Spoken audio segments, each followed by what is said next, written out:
Lampu solar yang model hitam ni paling banyak saya repeat sebab harga dia murah banding lampu solar yang model lain. Sebab model ni model basic warna hitam macam ni.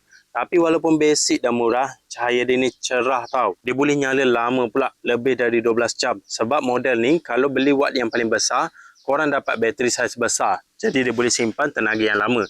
Yang ni lampu solar guys. Korang pasang lampu ni banyak-banyak sekalipun, tak payah nak risau bil tinggi sebab lampu ni dia cas guna cahaya matahari dekat panel bahagian situ.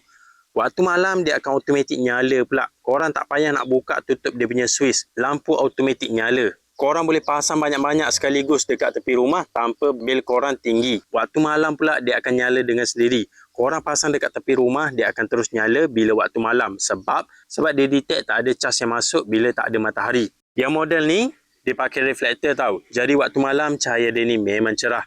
Jadi kalau korang nak cari lampu solar, korang boleh cek yang model hitam ni. Harga dia murah, tapi lampu dia ni boleh nyala lama dan boleh nyala terang. Yang model ni paling banyak saya repeat. Saya dah pasang dekat sekeliling rumah.